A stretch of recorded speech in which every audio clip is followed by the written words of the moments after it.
Now, for the thousands in attendance and the millions watching around the world on MUFC Realist TV. Ladies and gentlemen, from Mandalay Bay, Las Vegas, let's get ready to rumble!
Oh, shit.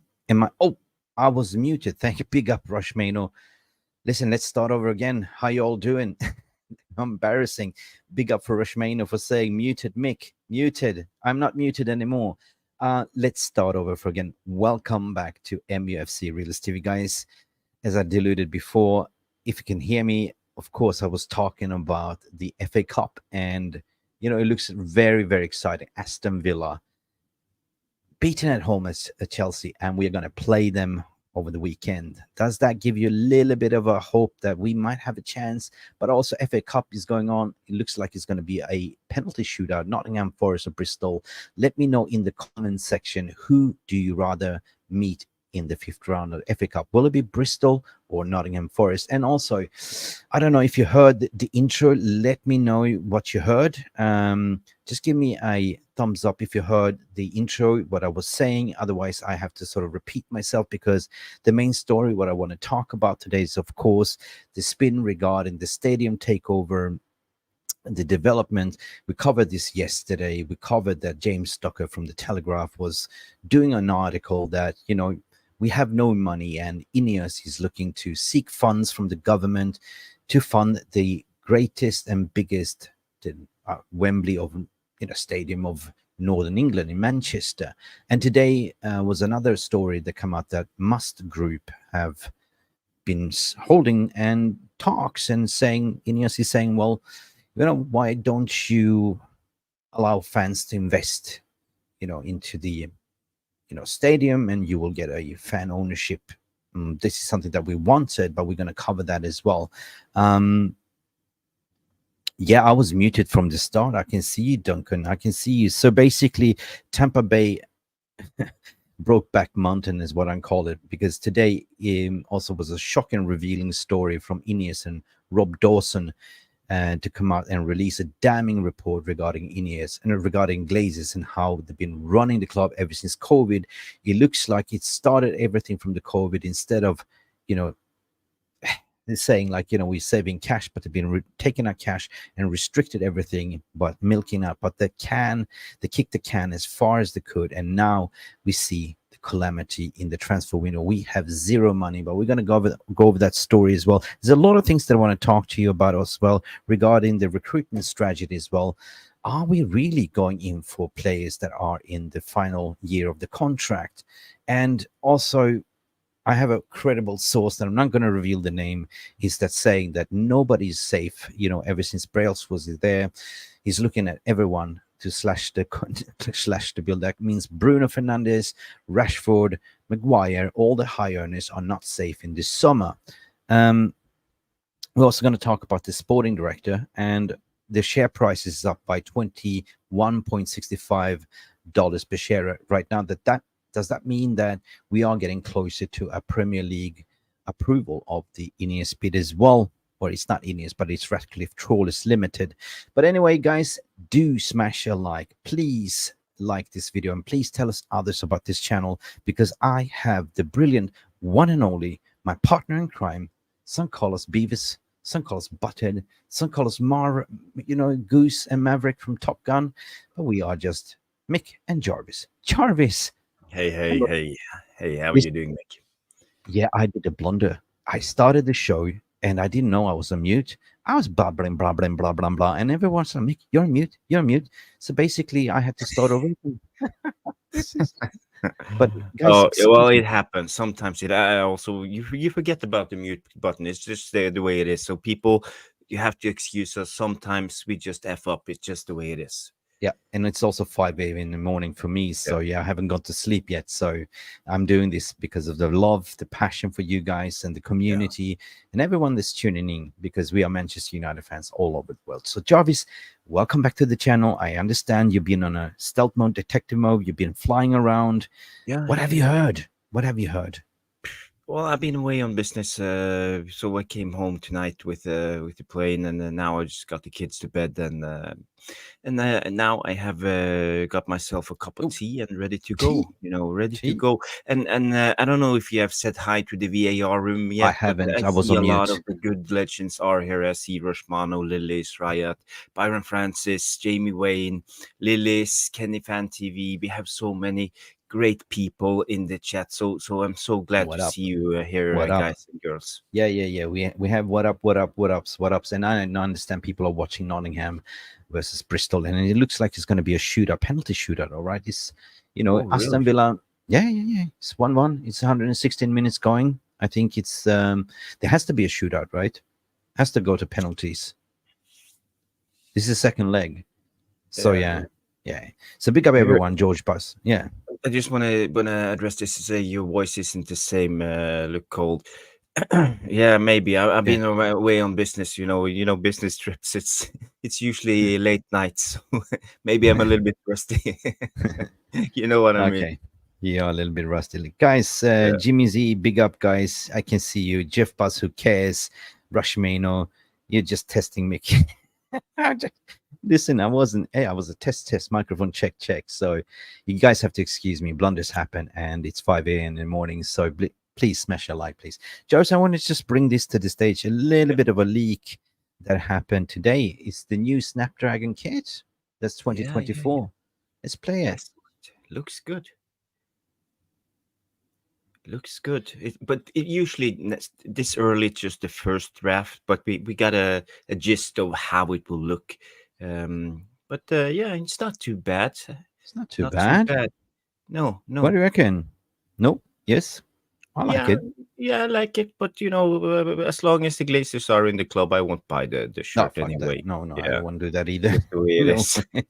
But I wish No, they weren't here, because I really would like a original brand United shirt for once. Sometimes I buy shirts from like copies.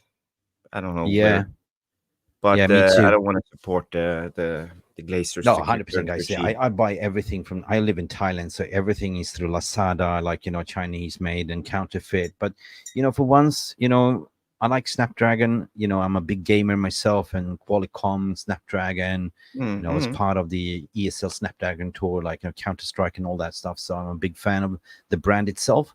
But it looks good. It looks good on red. Play it again and go for a full screen so people really can have a look. Yeah, there it is, full screen.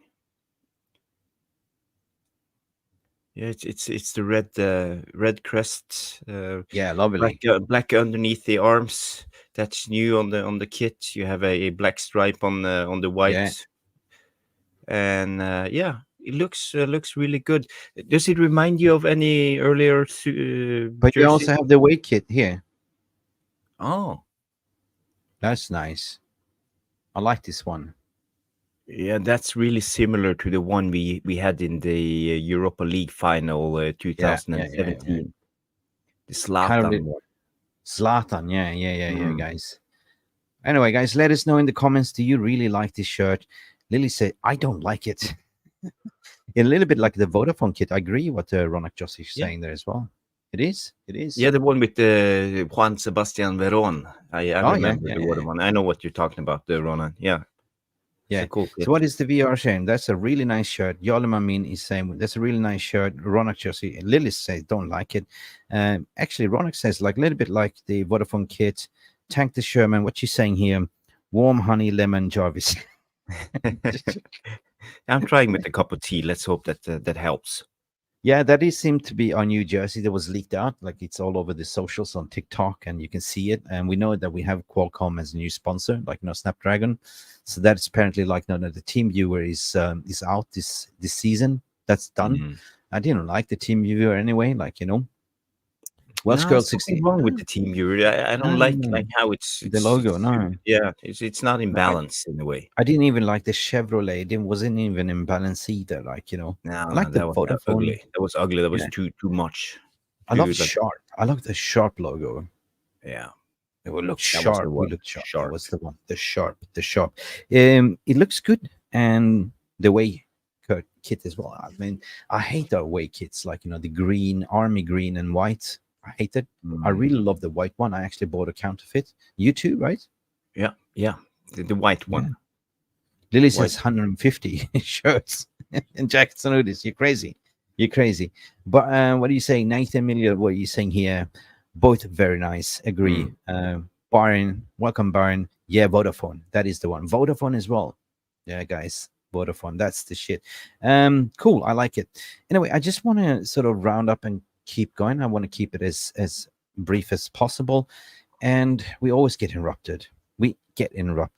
Before I kick off the show, we have the legend. My God, Rush Mano, my brother, gifted 10 memberships. Do we have to do this, Jarvis? We have to, right? Oh my God!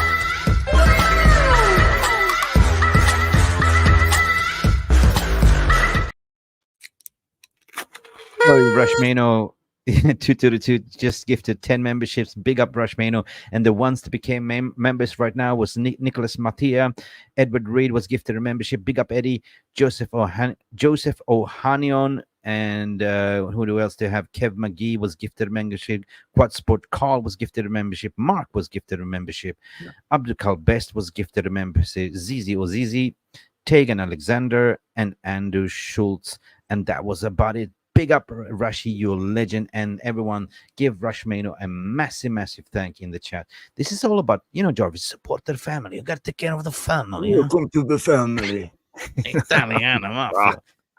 If you don't support the family, but if you didn't receive a membership now, it's probably because you haven't turned on allow gifting on the YouTube settings. So try there. Maybe you will be the lucky one the next time. Yeah. Another thing is when you're being gifted a membership, like it's for free. So thanks to Matt. It only costs you what €1 a month to support this channel and all this content. So make sure that you have a little bit look, and if you like what you're seeing, keep supporting us. That means a lot for this channel. Big up Rush Mano. Big up. Brian is giving you a big thumbs up. Boom, shakalakalang. Big up, Kev. So lots of love. You guys are legends in here. Everyone that's tuning in, guys, let's continue with the show. I want to optimize it. What's the score now, right at the moment? Anyone? Is that a shootout? Who do you want to meet in the FA Cup? I think round? Bristol. No, actually, I do want to have a revenge on Nottingham Forest, to be honest. You? Yeah, I would like to meet Bristol. That's obviously the easiest route to the next to the quarterfinal, I believe. Yeah, Bristol. But you should never underestimate teams in the lower league too. But dang, I would like to see meet Bristol because that would be cool. Yeah. Wow, Bristol is like Six Pistol. I don't know, man. I want to see a little bit of revenge against Nottingham Forest, of course. But Bristol's always cool to see because it's not every day we get to meet such a team as well. So yeah, we see, guys. Anyway, in Nottingham Forest, what people are saying here, City. Yeah, god damn it, I don't want to see City again. And next round, Chelsea. Yeah. What's going on with Chelsea? Anyway, regarding Chelsea, Jarvis, did you see that they're looking to offload a lot of players that sign on 8 years contract? And one of them I is heard Enzo one rumor Fernandez. today about Enzo, but Oof. it was soon afterward. It was debunked that he wasn't going anywhere. He was staying in Chelsea. I just read on Twitter the headlines, but I don't know what's going on with Chelsea. But Tom Bowley, he's a cowboy, and he don't know what he's doing. He's worse than Ed Woodward in a way. So he comes in and he just chucks a lot of money on the club and thinks everything will sort itself out. But that's not how mechanisms in football work. You have to get it. You have to give it time. You could basically, I would say, 4 players at the maximum you can sign at one season if you want to get them really integrated. Not a whole team. Yeah. No, but and now Chelsea are paying the price. You can't get the 11, 12 new players working at once. We have seen it several times with other clubs. For example, Nottingham Forest is another club who just bought a lot of players, but it takes time. So I think Chelsea will come good if they don't sack Pochettino, to be real. But it will take more time. So maybe next season, but this season, no. I got 2 points to add to what you said there. First and foremost, I agree with you. He went so cowboy, like gun-ho, invested in the whole team, right? But the madness, the loophole that he discovered was to offer players 8 years contract, but that also means 8 years of installment, right? But that is a sort of trap for the players as well. Then you're stuck for eight years. And now that loophole wasn't that good because they are in financial mess because the FFP, the Premier League is tightening the screws. And here we go, really. And they're sitting in 10th, 11th place. Mourinho is in the background licking his lips, apparently flirting. Take me back. But Chelsea's the good thing for Chelsea when it comes to FFP is the youth academy is really good. They have a lot of players out in Europe that they can sell off, and they usually get good money for it. They have a good system in place, and they have friends in Saudi, so it will probably work itself out for them. Nothing about Chelsea. For Chelsea, 7-year days crazy. Another madman, clueless owner, 100%. What else do we have here in the comment section? Scotty at the wheel, big up my friend. The Todd Bowley won't sell his Ferrari Enzo. He'd rather park his shed and collect dust. Big up Scotty, mate. I haven't seen you guys for I missed you guys. Gavin Underwood, it's been a long time I've seen you too as well. Where can I find your YouTube settings, please? I mean, in terms of YouTube settings, in terms of receiving memberships, big question. I don't know. Yeah, I think if you watch your phone, it's up in the right corner. There's a wheel, and you just push the wheel and you select. It's a cog wheel. Select that. Anyway, guys, let's continue. I know a lot of people are watching the footy, and I am just about to. Okay, one quick question, Mick. Did you watch the AFCON tonight? I've been so busy. I have, I wish I was like an octopus with 8 tentacles, but I'm not. I can multitask, but not that well, to be honest. And that's the reason why I have a wife as well. She does all the. It wasn't for her, I wouldn't survive. Honest to God, no, I didn't. Did you? Well, I just watched South Africa and Nigeria. It was a good game, and Nigeria won on penalties. It was. They did. Yeah, Kelechi Iheanacho scored a winning goal on penalties. The Leicester player. So Nigeria now is qualified to the final, and I see the result here that Ivory Coast, the hosting nation, won against Congo, so they are through to the finals. Sebastian Haller scored a goal. The ex Ajax, now I think it's Borussia Dortmund player scored a goal. We're looking at the Nigeria final versus Ivory Coast. Now, who do you reckon is going to win, Nigeria or Ivory Coast? Nigeria for me is the favorite, but Ivory Coast is the home nation, so it will going to be a tight final. Yeah, so it's hard to say. For me, it's 50-50. What do you guys reckon? I don't know. Thomas Vegenes is saying Nigeria and Ivory Coast to the finals, 100%. Let us know in the chat as well. What do you think? Some people say Nigeria dove to get their penalties. Ha ha ha. I think it's going to be Nigeria. They've always been the favorite, but it's final football, so anything can happen, right? Even the favorites can fall out. That's the thing, Yeah. right? Yeah, so it's the final, everything can happen in the final, but yeah, Nigeria is the favorite for me. Yeah. Anyway, guys, let us know. Listen, I just want to. Yesterday we did a piece, Jarvis. Yeah, Nigeria. Yeah, yesterday we did a piece. If you remember, was it the day before? I can't remember. It's been too much water beyond the bridge. But we talked about the stadium and everything, right? It came out from the Telegraph, and I did a little bit of a tweet after, like and I was talking to Kieran Maguire, the Football Financial, and of course our friend, Phil Brune. And I basically said, I just responded, the new Trafford development plan is a little bit like, and according to the media reports, Rattcliffe have lobbied within the government, right? And the Greater Manchester Council to fund the stadium. And that gives you a little bit of indication who is going to fund the stadium, right? And at the end of the day, it is a potential, scam alert. Like I sort of kind of mentioned like a scam alert. I didn't really mean that way, but it's all about Glazenomics at the end of the day. The Glazer haven't spent one single penny from their own pocket on United. Hence, they invited Sir Jim as well. And who's going to foot that bill, right? So they did the same thing with the Bucks, right? The Buccaneers. They did the same thing with the local council. They threatened to move away to Los Angeles, and they went like, oh no, it's all for tourism. It's all for the Greater Manchester development. Tampa Bay development. Yep. And they went in to fund the stadium, which is now worth about $1 billion in Glazers. And Glazers actually own the land back assets. So even if somebody just build the stadium, you still own the ground. It's like you building a hotel on my property, my land. I still own the land. You know what I mean? So question I raised in this tweet was, is history repeating itself, right? Is the same playbook what, seeking funds? Who's going to foot the bill, right?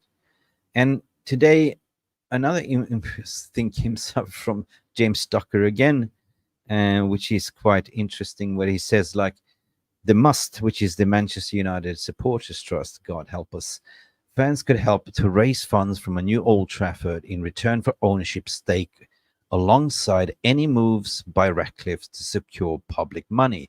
Burnham redevelopment is a benchmark. Call for a full consultation with fans, laying down all the options.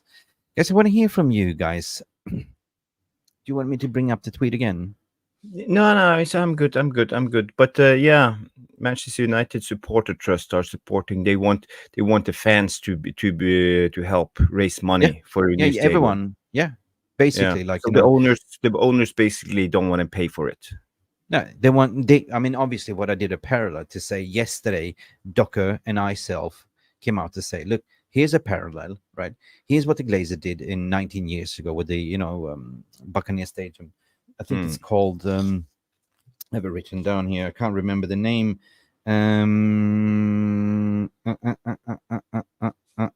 With the Buccaneer Stadium. Raymond James Stadium, yes. Raymond James Stadium. Yeah, because they threatened to move to LA. Yeah. And now you see with this, anyway, shocking stories that came out also by ESPN, Rob Dawson. I don't know if you read that story. Right. So he's basically come out to call out the Glazers to say, look, you know what, you've been a shambles, you've been shocking, ever since COVID. They've been digging deep into the staff, and basically ever since COVID hit, the Glazers' financial trouble started. It started to crumble, right? The cut cost of everything onto fans. MUTV, basically the commentators was not allowed to travel to the away games to cover that. The ground staff were cut down in cost. Everything was slashed. They started to increase prices, ticketing prices. At the same time, they took dividends and cashing out everything. Everything came out in this report today, which is absolutely, I don't know if I can find it somewhere. Where did I put it? Damn, I had it. Sorry, I just want to say hi to Nick Nash while you look that up. Big up, guys, and we also have Craig Warby in the house. So big up, guys. Big nice up, Craig. to see you here.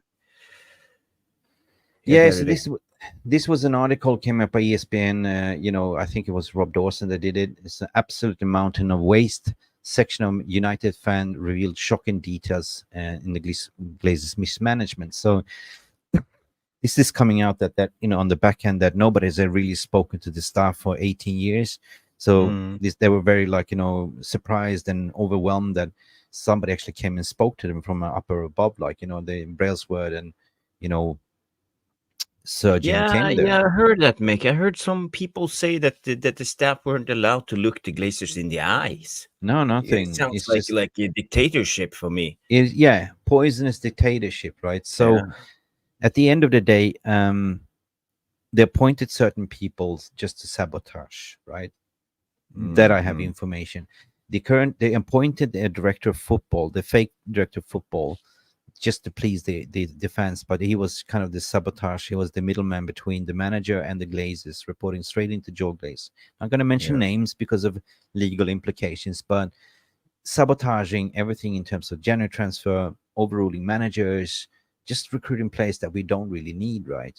Because at the end of the day, they just want to make top four. They just want to keep milking, and it's kind of the Glazeronomics, divide and conquer. Just keep the fans happy, but at the same time, milking everything out of it.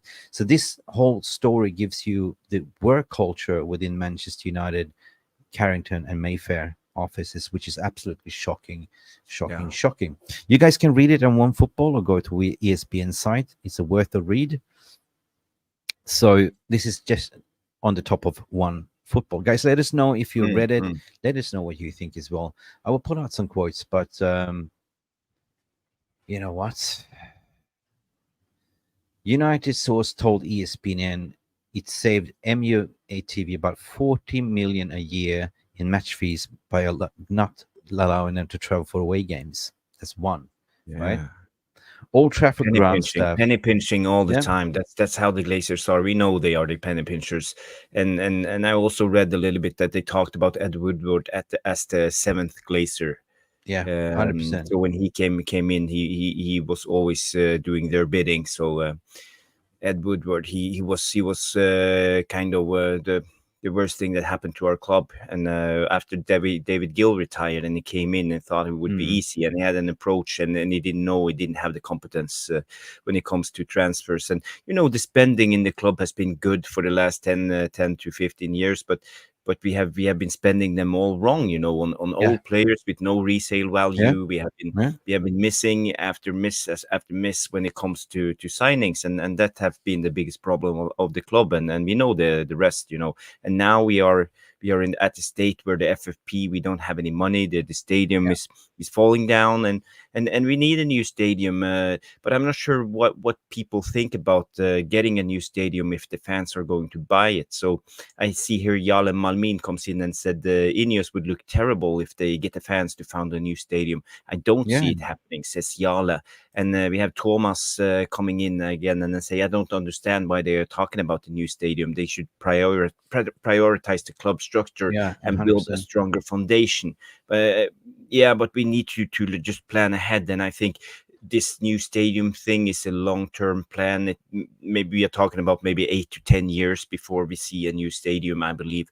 So it's further up the line. So, but they need to start working on it right away and have a schedule. Here's the thing, right? During the takeover process, INEOS never pledged anything about the stadium. All you heard was the 100% takeover from the Qataris. Basically, they said 100% new stadium, everything, but you didn't hear anything from INEOS side what they're going to do. Now you're starting to hear a little bit more snippets and how they're potentially going to fund it, which is, I find it very interesting. So I always wonder, where is the money coming from? So are they fishing in the pond, government blackmailing, right? It's good for jobs. You will create a lot of jobs because that's what a local council is looking at, right?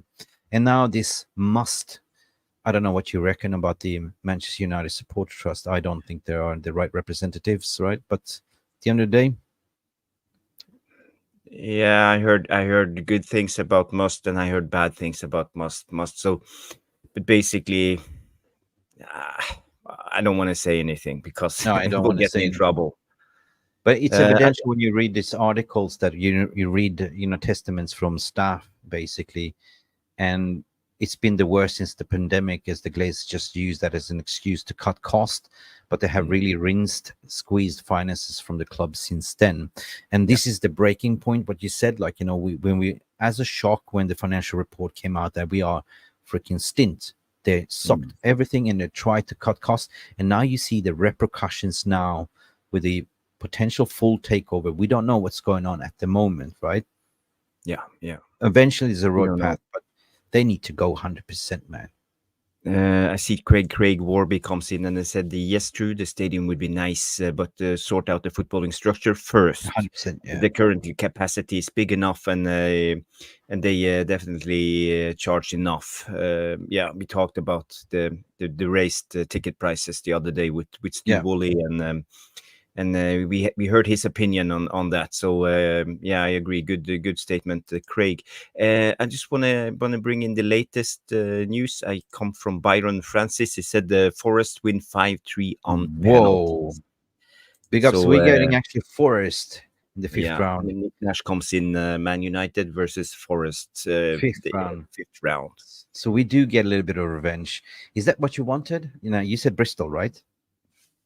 Well, it is what it is. We just have to beat what's in front of us, and now it's Nottingham Forest. It will be a little bit tougher game. I'm not sure. I don't like the new manager of Forest. He's too pragmatic. He likes to play the low block, so it's harder for us to play against teams like that. We are not that good in people who will who we can dominate. Well, we played West Ham. We won West Ham. They played the low block where we played. Wolves later. Well, actually, they didn't. David Moyes didn't play low block. They tried to press us high. But we will see. We will see. A cup game is something different. Stephanie Griffith comes in and say 51 likes, 81 people watching. We're actually 97 people watching at the moment. So please hit the like. It's our currency, and it will help out the channel tremendously. So just take some time. Push the like, and we will be happy campers. So thank you. Burning extra calories and just, you know, that looks like this, a thumb. And if you get booked at the police station, the first thing that you do is take your thumb and press it so you can do it. Jokes aside, I agree with you guys. Big up for all of you for coming in here, and big up for Nigeria in the, you know, the reaching the final with a Ivory Coast as well. Ladies United, I want Qatar QA. Is quality assurance or is it Qatar? Really quality insurance. New training ground to new no depth stadium, money for the transfer. These clowns will destroy United like the Glazers. I have no idea what they're planning. I have no idea. And the thing is, Jarvis, I want to bring to the next topic is basically the rumors don't want to go away.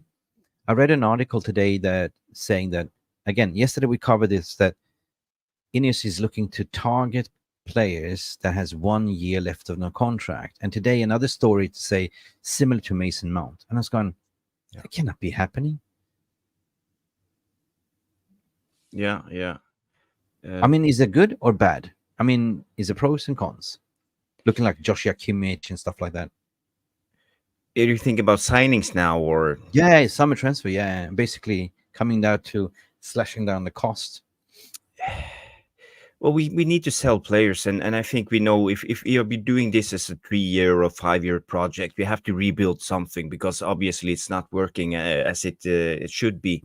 So we need to change the transfer structure. We need to sell players who won't be at any value in 3 years. We need to think about, is it possible? Maybe we should sell Rashford to PSG, for example. Maybe we should sell even Bruno Fernandes, because he's coming up to his 30s now. And Luke Shaw, we have players who we consider like regulars, but if we don't sell them now, it's our last chance, or the value will evaporate. So but still, what do you think, Mick? I don't know. I don't see any light at the end of the tunnel when it comes down to slashing down everything. We have a broad community within Mufc Realist TV and people that have close contacts within the club and stuff. And then I heard from somebody very credible, I'm not going to mention names here, that nobody is safe at the moment. They are looking at every high earner in the contract, and they were going to be ruthless and cut down the costs. So nobody's safe. Bruno Fernandes, Rashford, the rumors of PSG. There's no smoke without fire. The only thing that we can say is when the summer comes, the proof will be in the pudding, right? So, yeah, I agree what you're saying. Like, we should focus on the football, the infrastructure first, and then on the long term, look at what we're going to do with the stadium 100%. But at the same time, we got to oversee the facilities, right? Because the science department has been shambolic. The equipment that we're using is out of date. So start first with the training ground 100%, and then look at the stadium as we go. But in terms of recruitment, definitely we look at the youngsters. And I understand, like, from an FFP perspective, there is pure profit to sell, like, the youngsters, the kids, right? Because there goes as a pure profit on your balance scorecard sheet, right, against FFP. So the proof will be in the pudding at the moment. So there's nothing really positive going around that one. So we're just waiting. We have players we can sell this. We have, for example, Mason Greenwood could bring us some cash. So a lot of people in the La Liga in Spain who are interested in Greenwood, and he's a youngster. He comes from the academy, so it will give us 100% of the sale value. So. Maybe we can, if you're lucky, we can get, if there's a bidding war, maybe we can get £50 million for him, and we can reinvest those money into the club and start the rebuild in a way, because it's about the FFP to give us some room to maneuver in the market. It's about maneuvering, and apparently, like, it's all cracking down. Like, they're getting stricter and stricter, right? Which is a good thing, I think, right? Yeah. In a way, it is. It is. It's a fair play. Definitely, it's a fair play. But at the end of the day, like, it all comes down to a director of football as well, to putting the right structure, and it leads to the next story, because apparently INEOS had a board meeting that voted Class B shares. I don't know what's going to happen, but it looks like it's going to be ratified or approved by the SAC, like the New York Stock Exchange. And I seen the price going up today, share price to 21.67 the last time I looked. So the price of shares is going up, and it's a speculation. Yeah. That's good. It's a kind of tells you that the sale or the what do you call it, the ratification is just around the corner. Yeah, probably. Maybe it will be public. Yeah, and they already know which sporting director, football director. So it's been rumored Michael Edwards is not. He doesn't want to be there. Like, he's going to take a step back. No, actually, Michael Edwards is one of the candidates. He turned on Liverpool, so there's some rumblings regarding that. Dan Ashford, I don't see it happening. He's still at Newcastle. This is going to take a lot of convincing. He wants minimum 10 million to come. And then what do you call it? The other one, Paul Mitchell, right? Paul Mitchell, yeah. He doesn't want to be, like, he wants to take a back seat, like, he doesn't want to be in the limelight, the latest that I read. So, but anyway, Omar Barada is the one that's going to sort of be the, I think he's the one that's going to point it at the end of the day, because that person that's going to work, or these two persons going to work, is going to report directly into Omar Barada, my understanding. So infrastructure is very important. It is, and hopefully we have a competent person in Omar Barada. His credentials are fantastic, so maybe he can come in and turn things around. And of course we have Dodgy Dave, and as someone like to call him. But for him, it's about the margins. We know the margins thing, and maybe he could help out. So we have more competent people in place at the moment, and even if he can run just 5% better than we have done the last 10 years, it will be improvement. But we all wanted the full sale, but it is what it is at the moment. I just want to bring up this comment from Craig Warby. He said, I'm open to anyone being sold, Jarvis, for the sake of moving into the next chapter, whatever it might be. And Gary C comes in and say, Martial and Rashford off the payroll could give us 4 to 5 decent new players in wages. That's true. Yeah, definitely. I mean, I love to bring this up as per usual. Hang on a second. And this is my favorite that I want to bring to the stage as well, guys, just for your information. Hang on. This is the salary kind of earning what we are. Maybe I should just increase it. Like, this is already 120%. You can see that. So you can see the high earners close down. I hate all this advertising. So you can see Carlos Casemiro is definitely in the threat. You know, he's got 2 years on the contract. Don't touch my Casemiro, please. We need Casemiro. Would you sell Casemiro? Would you keep him? I don't think it's a resale value on Casemiro anyway. No. It's about his wages, but you know, we have to have some experience in the club, so I would keep Casemiro. Yeah, But he's on when it comes 350 to a week. the second one on the list, Rafael Varane. Varane, he was linked away to Saudi Ronaldo's club yesterday, 50 million. And if you can get that offer in the summer, I would sell him right away. I think that's a good thing. Not because his age, he's 29 years old, he still have a couple of years left, but I think Varane is too injury prone. He can't play 2 games a week. He can maybe at the best play 1 game a week and stay fit. But yeah, I would sell Varane, and it will help out the wage bill too. Okay. What I heard from today was anyone that's on the 150 bracket a week above is in danger zone. Basically, that's what's starting from Luke Shaw. Ericsson, we know that he might stay. I mean, he was secretly talking to Turkey. I think it was Galatasaray, but he's definitely going to leave in this summer. Harry Maguire is in the danger zone as well. He's on 189, let's say 9.8 million a year, right? Anthony Dos Santos, there's been rumblings regarding not being performing, having a 10 million quid wage bill, don't offer anything. Definitely will be scrutinized. Mason Mount, we haven't seen anything. Jesus Christ, we overpaid for Mason Mount, right? But there you go. Anthony Martial would definitely go, so that you free up 13 million in wages. Rashford, 15 million, 15.5, 15.6 in dangers, and Rafael Varane as well. So if you do free up some of them, at least, it's easy to say that, you're being clear in the FFP and, and can invest in the summer.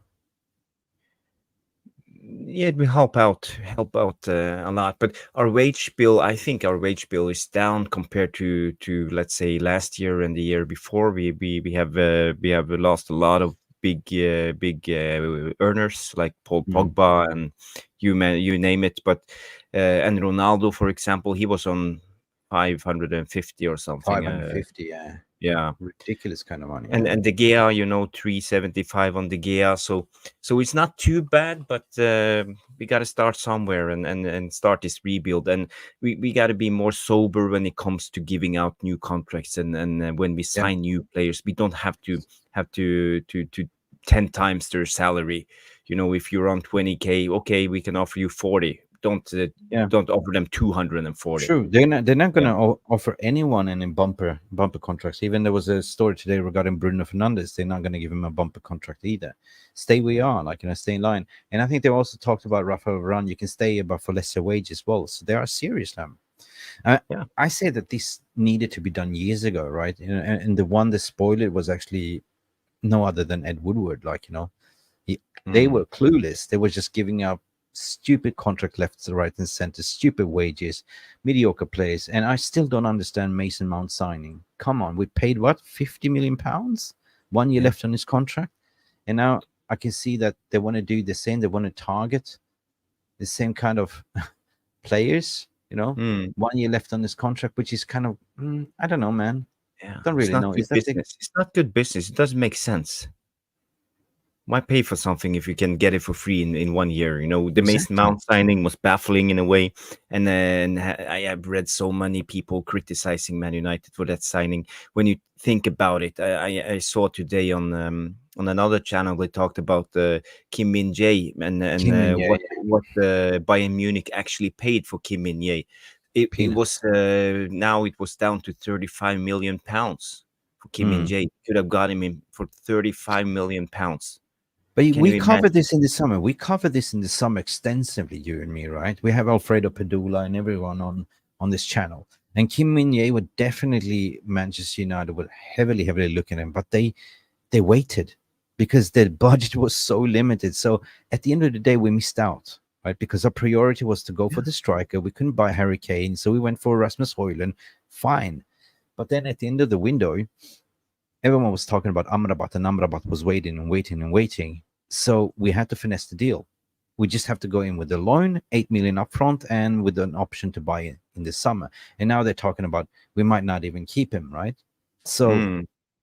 Kim Min-jae is somebody we definitely looked at, missed out. And the links to Todibo, I don't know if it's a good option, or would you go for It's the somebody like INEOS that? link, the Nice It's an INEOS Ineos link. link. Yeah. That's the thing. But Kim Min Jae was the one. We imagine we could He have was the sold one. the Harry Maguire 30 million and gotten Kim Min Jae for 35, and we didn't. We were snoozing, and You we snooze, spent you lose. Yeah. 55 millions on Mason Mount at the beginning of the transfer window, who had 1 year left on the contract. The people who are running this club, at least at that time, so incompetent, and now Yeah. we're paying the price. Yep. Guys, there's over 100 of you watching. Brave soldier. I know for me, it's almost 6 o'clock in the morning AM when I'm sitting Asia Pacific time. I haven't gone to sleep yet because I'm dying to talk to you guys. So let us know in the comments what you think. Kim Min-jae, did we miss that boat? And God, I regret it. We should have a Kim Min-jae. But in terms of positive news, Jarvis, what I want to also bring up here is two things. We are going live with the website, and I want to show you this one. Yupsy days. Hey, this is coming fresh from our website. It's going live. This is Mufc Realist TV website. This is a news section. And we're picking up news that Lisandro Martinez is targeting a return from injury time for the blockbuster against Liverpool in April. So that's positive news that came out today. Lisandro is hoping to be fit for Manchester United blockbuster at Liverpool April the 6th. Woo! That's a good one. That's a little bit more a good positive. one, but we talked about this the other day. It's not realistic, when it comes to a strain in the joint, as Stu was mentioning. Maybe he's back after 8 weeks, but we need some train up period, and I would say, as Stu mentioned, 10 weeks, maybe 12 weeks. So let's say if we go to the FA Cup final, he will be back until then. That will be middle of May. No, we spoke about it. We missed him And we shouldn't dearly. rush him, No, I don't He's want. been No, out no. for so long, and it's about getting your musculature and your strength back in your legs, and maybe it has something to do with his injury too. Because when you have one foot that has been fully fit and the other foot, you're not in balance, when it comes to the strength. I was then you hoping have to get new Ross injuries. on this. Yeah, there's a good mate of mine, Ross Fairclough, as well, who was supposed to come on. He's a coach and everything else. And I was hoping for it. Ross, if you're watching, big up, mate. I know you were taking care of your daughter. He just came from coaching because he coached football as well, on that level. But he was talking to me over WhatsApp yesterday. He said, well, yeah, his metatarsus is on the left foot, but the strain is on the right. But that's his standing leg. So he was talking something really positive. It shouldn't be more than to April. He should be back on the grass. He just messaged me right now. So guys, talk to the VR channel. I just got a WhatsApp message from Ross. Let's see. Yeah, Ross. see, Red J comes in. They said Lisandro is such a major part of the team. He's the captain on the pitch when he plays, and we play much better with him. So that's spot on, Red J. I also think that Lisandro is instrumental. He's so important for this team. Yeah, he cannot join. He cannot join. His daughter is sick. So yeah, big up, Ross, if you're listening with one earbud and taking care of your daughter. Family comes first, brother. Family, big up to you. Next time, as always, next time. Looking forward to have Ross. He's a really, really good, nice person as well. Father of four, coaching, father of four, coaching as well. So I said, where do you find the time? 61 likes. Hey, what's going on here? Over 100 liking and 61 likes. Please don't be like greedy glazers. Give us a thumbs up right now. Yeah. I just want to bring up this from Nick Nash. He said, please don't rush Licha back too soon. It's not worth it because he's only 70% fit and gets injured again. What then? Johnny Evans is a perfect capable to play. For me, I'm not rushing anything when it comes to Licha. If he's not 100%, let him be for the rest of the season. No, 100%. Listen, we had this debate yesterday, if you missed it, or the day before. But me, of course, I'm gutted. We missed him, and we saw what he meant when he came back to the team, only playing 3 games for us. But it was a different levels in the defense, right? Different leadership in defense. The Warriors was back again, right? So to miss him right now, it's going to be a blow, 100%. But to hear this news that it's not so bad, that is a relief. That's what I would say. It's positive news. But should we rush him back? Personally, I would say just take the rest of the season off, Yeah. fully recover, come back strong in the preseason. Mm. That's most the sense of the things. But then we know how the club is. Yeah. Right. And he said George Best comes in and says, yes, exactly, Jarvis. That's Luke Shaw's problem, muscle imbalance. So yeah, that's the word I was looking for, muscle imbalance. That's the thing with Leach also, I believe. Jarle That's Malmin comes in and say, I want to see Licha play against Liverpool and slide tackle Salah's legs off. yeah. True. I mean, there might be a possibility, but and at the same time, Aaron Wan-Bissaka might be back. Tyrell Malacia will be back. But I want to talk a little bit about Mason Mount again when we went over the wage bill, which was a little bit of a revelation when you see that he's actually getting paid 13 million a year and hasn't kicked the ball for us as of yet, right? So I don't see it. I just don't understand it. Do you? Can somebody make sense to me? Because apparently there was not a Ten Hag signing. Yeah, it was a club signing. After all the rumors I've heard, it has to be a club signing. But it's hard to go down on and to be angry on Mason Mount because injuries It's not happen. his It's fault, just no. part of the game, and if you're injured, you're injured. But I don't know. yeah, he For the should rest of the come season? back. He should come back and he has something to prove. He has the number 7 shirt and we did this almost like it's a curse on the number 7 shirt. We haven't had a good number 7 since I don't know, since Cantona or Beckham retired. Yeah, but I don't think he deserved the number 7 shirt, to be honest, right? The number 7 shirt is iconic, right? For me. Yeah. So the proof will be in the pudding, but we haven't seen him yet. And will he kick a ball for us this season? Nobody knows. What's going on? What's wrong with his? Is it muscle injury or what's going on? Yeah, Nobody knows. I don't know. It's Jarle Malmin comes in and say, just a side note, Eric Ten Hag got a veto. So if he don't wanted Mount, then he wouldn't have gotten Mount. So but it was said, Mason Mount is available, is it happen to be available right now, right here? This is a club signing. We give him number 7. He's a good-looking bloke, of course, poster boy. And you have no other choice, right? Because there's no director of football. So you got to say, okay, well, I take what you got. What do you offer? It's like I come into your restaurant and I'm hungry. I'm only having, beetroot burger, vegetable burger. Okay, I take it. Right. But it's not really what I want. George Best coming in and correcting me. You are right, George Best. My fault. Jarvis, with all due respect, Ronaldo wore the 7. So yeah, 100%. I retract my statement from earlier. Other than that, and that's about it. There's nothing more positive out there. Everything is still in the dark. The only positive thing is on the pitch at the moment. 3 consecutive wins in a row. We're playing Villa over the weekend. I think it's Sunday we're playing them, and Villa lost today against Chelsea, and that's like Chelsea. They've been under the pressure. The dog shit Chelsea. I didn't watch the game, by the way, and so I cannot have opinion. But anyone that watched the game, let us know. Did Villa line up the strongest team? They do have some injuries, per my understanding, as well. So, yeah. And if people are feeling down, we have the feelings police in the house. So we say hello, all here if you need me. So if you have some feelings you need to get out, talk to feelings police. I wonder. This is funny. Feelings police. You're a big, massive Radiohead fan, right? So I always think about when I see feelings police, I think about karma police. Yeah. Someone should open that account, Karma Police.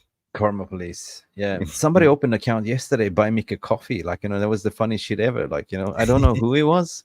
But it was constantly shit. Buy me a coffee, and we had my profile picture on it as well. So I was like, who the hell is that?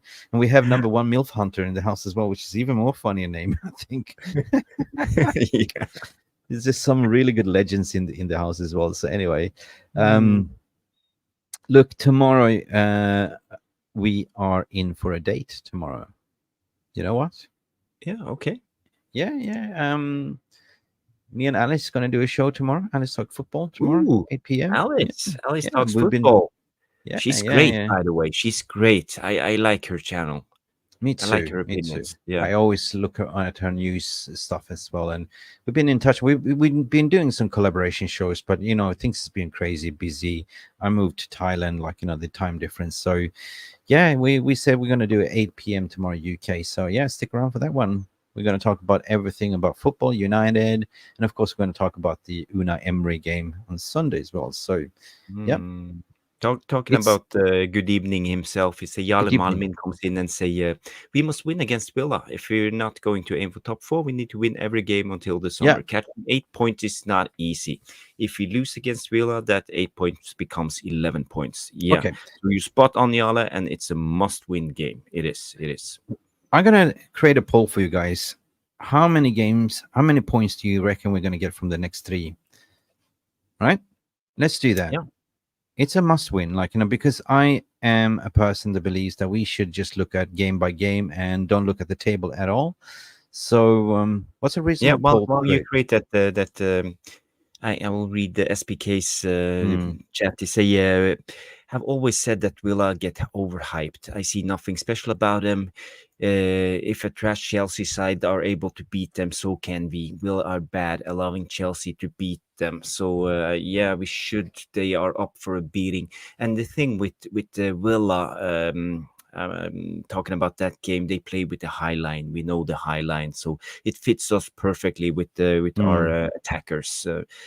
Højlund tremendously pace with the same with the Rashford and Garnacho. So Villa should be careful playing a high line, but it will give us space to run into. So I'm looking forward to the Villa game. I'm feeling a little bit more optimistic than I usually do. I'm always pessimistic and predict a 1-0 or a draw. But yeah. I definitely feel. I mean, there's something in the air that feels a little bit different with this team, and I'm feeling more happier and positive. To be honest, I cannot lie. It's been, guys, how does it feel to be a United supporter? It's been shit up to New Year, and with this takeover and all this, the disasters, the trash, the scandals, the Rashford situation, the Sancho situation, the Greenwood stuff, and it's just been one terrorist act after another on the fan base, and we've been going shit, and the performance is not being great, and the injury crisis. So to see this run of form all of a sudden, makes me happy, makes me smile, right? But I'm not going to get giddy as of yet, so I just want to see game by game, right? But if you look back now, right, 3 consecutive wins in a row, footballing gods, they do exist, Jarvis. I don't want to jinx it, but we're shooting boots now. We've been completed. We're not finishing our dinner. So we actually scored 11 goals in 3 matches, right? It's looking good. Højlund is firing, finding his feet. Garnacho, amazing. Rashford is doing Rashford things. He's smiling again. He was out in the lash. We all know it. We've seen the story. And I think the cure of a recipe is to send the whole team to Belfast on a tequila run. The Belfast treatment. The Belfast and then treatment. We'll do a poll. Who will get the worm? On the house. Yeah. And who will get the worm will have to walk home. Mr. Boss, you walk home. Okay, I take the tequila. I lay loud. I just want to go back to your poll. I see Stephanie Griffin's coming in there saying 9 points. 9 points. Jamie Wayne comes in and say no ID. Depends on if we stay consistent. Yeah, that's true, Jamie. SPK, I think we will get 9 points. We have Ian McDonald. I want to believe we will get 9 points, but this team tells me 4 points. So not that super optimistic from the McDonald. Rushmano says, I'm happy with 7 points. Me too, Rushmano. 7 points would be I didn't put 7 points. I would say that's fair. And Gary C with Martinez 9 without. No. Okay, just to be fair, I'm looking at the poll right now. I started for 2 minutes ago and I'm going to close it right now. So at the moment, it's kind of a little bit balanced, Jarvis, right? You still have the PTSD to think that 25% is saying 3 points, right? That's the PTSD. That's normal, right? This is where we've been, right? And then 0% on 5 points, 6%. Oh, no, it's moving. Now it's moving. Actually, it's going the other way. 6. Okay. I will wait a little bit because now 9 points is rising up to 61%. And if you are watching, give us a thumbs up right now because it's 58%. More people are voting, 20 votes, 19 votes. People are a bit retracting. What's going on here? I'm going crazy. But at the moment, it stands 9 points is the leading, like, maximum points out of 3 matches because we're playing Villa, Luton, and who else? Chop. Help me, Rhonda. Chelsea. Is it Chelsea? No. Villa, Luton, and Fulham. That's it. Fulham. And then we have the we FA. won London. And then we have the fifth round against Nottingham Forest in between. And then we have City, which is the fourth one. So this is kind of like the shooting practice up to City. Like, if we can get firing 100%, we can go and threaten them a little bit, right? So I will end the poll right now, guys. We have a long schlong in the house. Oh, God, long schlongs. Long schlong. 6 minimum, but should aim for 7 from the long schlong. Yeah. Guys, the leading poll right now is maximum 9 points. That gives you a little bit of a indication how the fan base is kind of feeling. You have a mix right now, 23% on 3 points and 6 points is also 23. So equal balance. And then you have 9 points on 55 at the moment. Okay, closing the poll right now. Boom, there we ended. This team is unpredictable. 4 points. It could be 4 points. It could be 9 points. That's the thing. That's what we are Man United. We never know what we're going to get. It's like a box of chocolate. Yeah, Forrest Gump. So yeah, Forrest Gump. Anyway, guys, big up 67 likes. What do we have to do to get 100 likes up to this stream? Jarvis to do a full Monty or yodel in Norwegian? I don't know. It's not about that, but guys, it's up to you. We don't demand it. It's up to you. It's free. It only takes a few calories of your, hit the thumbs. Yeah. Why people are saying hit the like? It's not because. Why is it? Because YouTube algorithm is constantly changing. We are a smaller channel. We get swallowed away by the bigger one that gets 100,000 views and XYZ. So we end up at the bottom of the pile because they get thousands of likes, right? And YouTube algorithm thinks that, a lot of people like this video, therefore we're going to promote it and put it higher up on the list. So we, a smaller channel, end up at the bottom. So that's how it works, Jarvis. It is. Peter Reed comes in and say, I keep telling Alice off for talking too fast, but she knows her stuff. So if you like Alice, tomorrow, Mick and Alice. Oh, yeah. Living next door to Alice. We have a question in from Red J, so maybe you can bring some Q&As. Any news about the potential new director of football? I heard it today on the grapevine. I was also listening to Alice today. They still link us to Ashworth, right? But I don't believe it. She's most unlikely. And the closest that I see, the one that turned down Liverpool, is Michael Edwards. There's a reason why he turned down Liverpool, because he's looking something bigger, apparently. So would you be happy with Michael Edwards? That's the only thing that I know. But there's a lot of lists on that name that Barada has recommended at the end of the day. Yes, it's about how they work together. We can't just take the biggest names. I don't know much about Edwards, but he did great in the Liverpool team. They have been using they have something like they call it Moneyball principle. They get players, and the FSG hasn't been the biggest spenders, but they have had a lot of good signings with talking about Van Dijk and Salah and. Also selling players, so he has good credentials. Edwards is a good guy, so maybe he should be the new director of football. I would take him, but for me it's up to Barada. Listen, at the end of the day, honest to God, cross my heart very hard. Anyone better than current Murtaugh? I take him. I fucking take him. Honest to God, what a madness Murtaugh's done. Anyway, and people asking, where's Bella? And then Lily say, Mick, no more Bella because she's with me. Bella is right there at the end of the screen. Yeah. Anyway, people, really appreciate for you coming in. We struggled to do a show today, and we scraped through at the end of the day.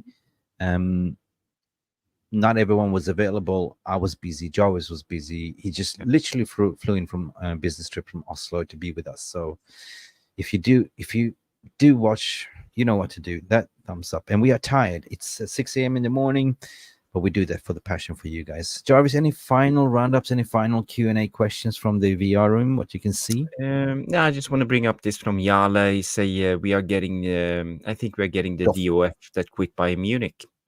Well, There are many good people many out there, but candidates. for me, that's important. You know, if you have been in a Liverpool or by Munich, you have connections. You know people. You know how the game works.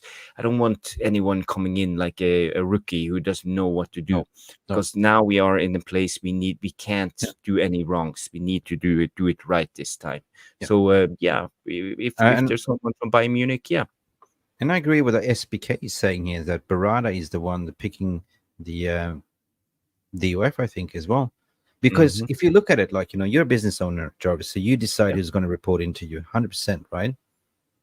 You're part of the recruitment process. That's the thing. So I think that he has a potential list of candidates that he knows from the market, that he said, this is a great synergy. This is the one I want to work with. Go get me this one, right? Yeah. So far, what the media is saying is basically links we don't know, because Omar Barada came from nowhere. Nobody ever sort of predicted that until it was boom, schmack, uppercut on one day. That's it, right? So we will see. But apparently, we will find out soon. Sooner or later. We will. Red J says, I think Berada got a carte blanche regarding picking the new DOF. And Nick Nash comes in with an interesting one. Would you consider Jose Mourinho as the DOF of Man United? Respect. Respect. Mourinho. Yeah, I love Jose Mourinho. He will blow the house down, like, no. But he would never work with the Glazers. Never. No. Never. You reckon he's flirting with the Chelsea? He's flirting with any Premier League team at the moment, right? Yeah. But if we spoke about this earlier, do you think that, I mean, Chelsea cannot sack Pochettino? They will be madness. They don't have money. They're in financial troubles anyway. But I saw something that Mourinho is flirting again, like he's flirting, like, hey, I'm here, right? Hey, I know Chelsea, okay? Respect. Yeah, we know Jose. He always stay for 2 years, and in the third season, everything goes down the drain. So I'm not sure why he's doing it, but he makes a lot of money getting sacked. A lot of money. Yeah. What's my feeling regarding INEOS? To be honest, Subicio's, it's not INEOS actually, it's Trollus Limited, and that's you got to differentiate that. Trollus Limited, it is a shell company established in Isle of Man that's buying into another shell company that's registered in the Cayman Island. It's a tax dodging thing, but it's not INEOS at the end of the day. INEOS is not really coming in. It's Trollus. It's actually Rattcliffe's own personal kind of funds money, right? What's been by the register on the document. Yeah, Trollus. That's Jim Rattcliffe's company, 100% owned. Yeah. My stance has always been very consistent. I want full own Glazers are full sale only. Always been, like majority of the fans. And of course, the one that offered that in the beginning of the process was, we had only seen 2 bidders, and of course we got a little bit excited regarding the Qatari bids and what they offered. It was totally matching what we fans wanted. And now we're seeing snippets coming out what they're going to do with the stadium, but it's not enough, like, because there's no money.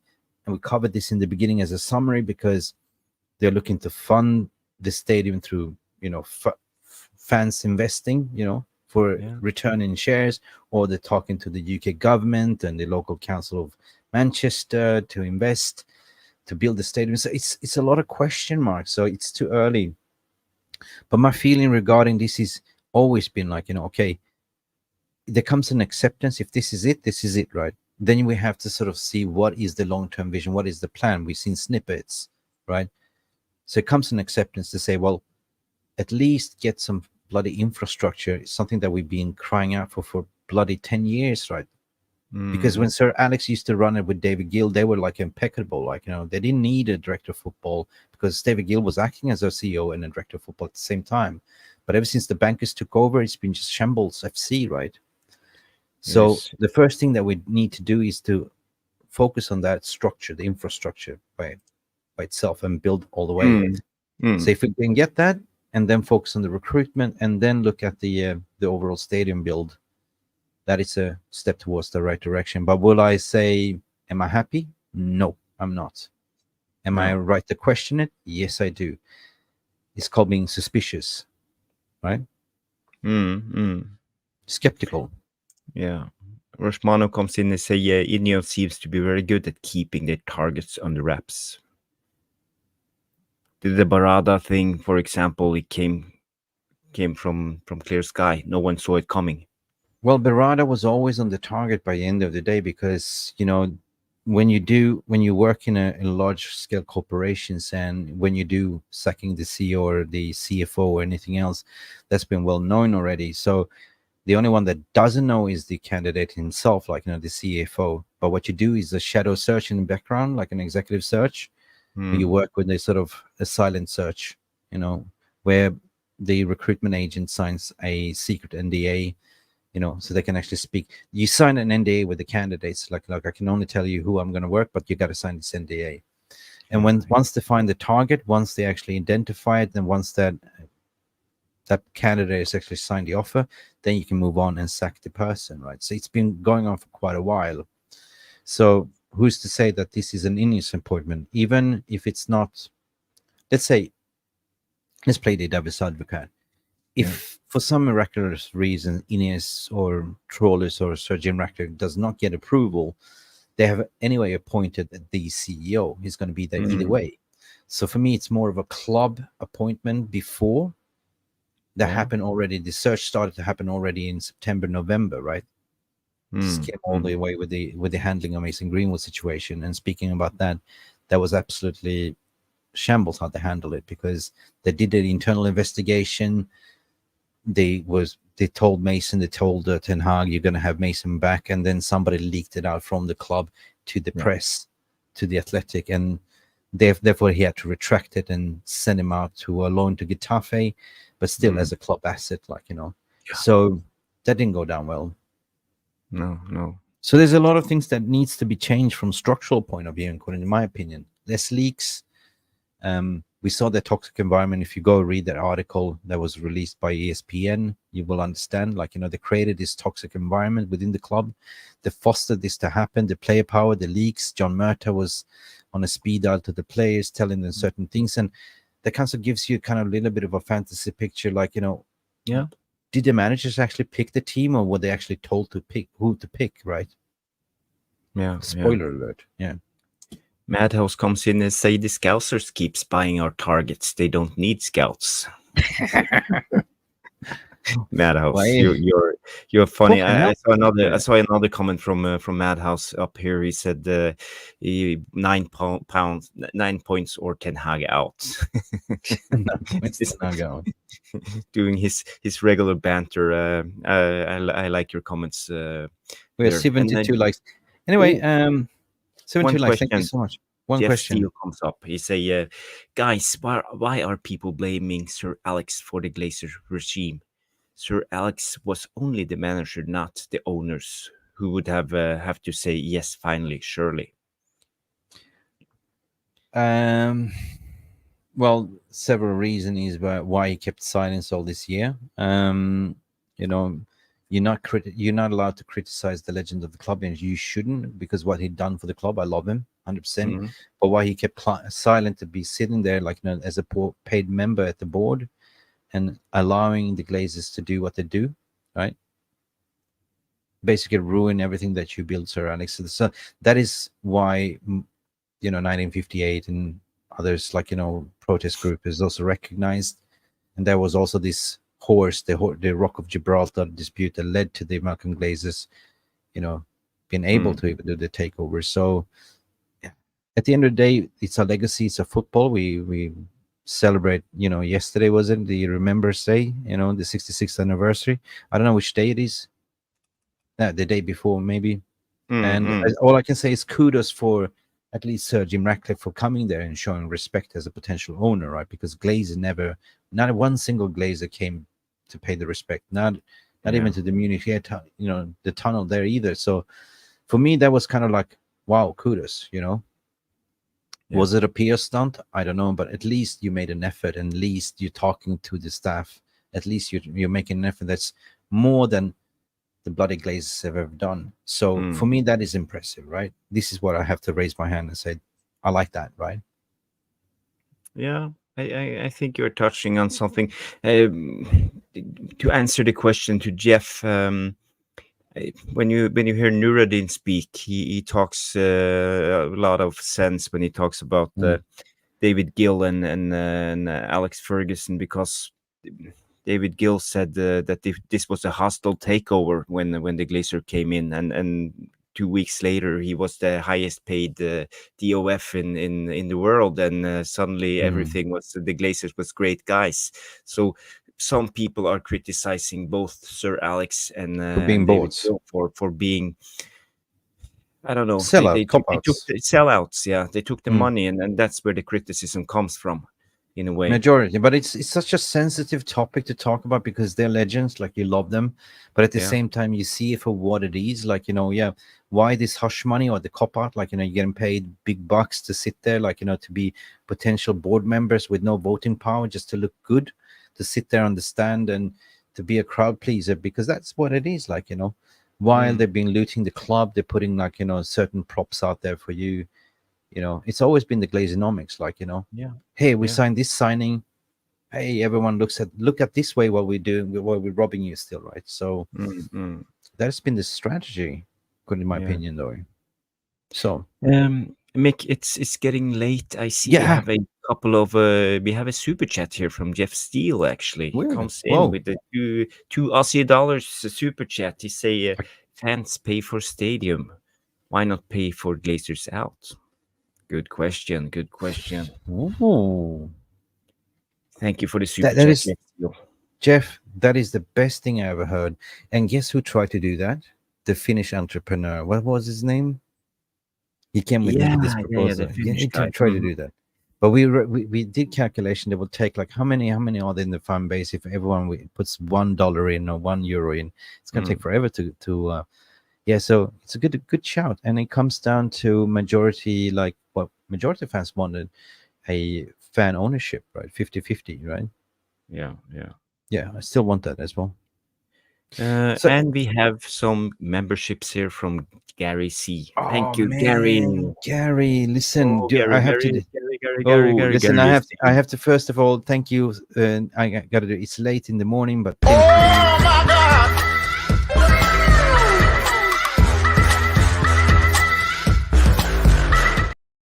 First and foremost, thank you, Gary C, for gifting 5 membership. Legend.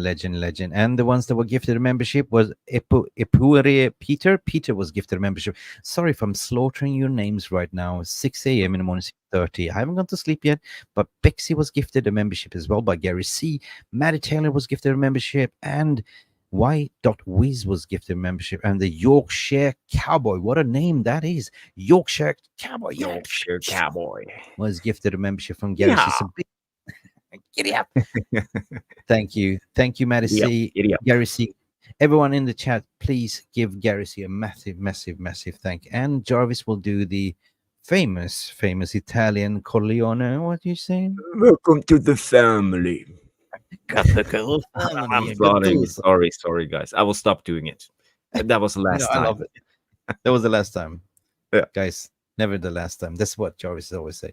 Anyway, thank you so much, everyone. Legends in the house. That is kind of the end of this show. Unfortunately, all good things comes to an end, and we are tired. But we're looking forward for the weekend. We're playing football. Please tune in tomorrow, potentially 8 o'clock. It's 90% confirmed. Me and Alex will be live. Alice talks football. Alice Abrams. It's gonna be an epic show. Finally, we get to get together again. So 8 p.m. UK time tomorrow. Until then, legends in the house. Thank you so much. I'm gonna shout out everyone that's been here. All the legends, Rushmano for gifting the memberships. Or Gary C just gifted 5 memberships. We had super chats as well from Jeff Steele, Madhouse. All of you legends in the house, Rushmano, thank you for all your math support earlier today as well in the members Telegram group. And guys, we have a very positive Telegram group. So the link is in there. If you don't have Telegram, what's going on here in this chat, you can actually continue this chat in the Telegram MUFC Realist TV. Yeah. It's amazing, guys. So continue. If I missed to say anything, Stephanie Griffith, always there moderating. I see, JJ, you there. Jamie Wayne, you know what I mean. Peter Reed, SBK Madhouse is always funny, cracking us up. George Bestie, legends in the house. Nick Nash, Brian Francis, guys. Craig Warby, you're legends, guys. What would we do without you? And Lillis. Lillis is always the one that comes in first, leaves a comment, and always leaves a positive comments after the show. If you watch this video in retrospective, don't forget to like, subscribe, hit the notification button, and leave your comments in the comment section. Good night, people. Rajat, good night to all of you. Sweet dreams.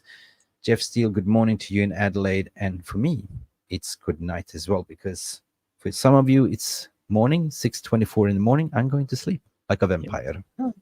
You deserve it, Mick. You deserve it. Go to sleep. Okay, bye. I'm going to. Okay, then it's just me again.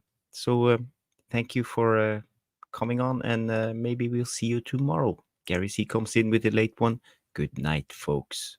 So Mick, hit the video out.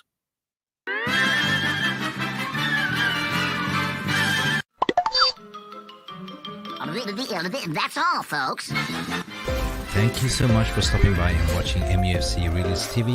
Don't forget to like and subscribe and follow us on the socials.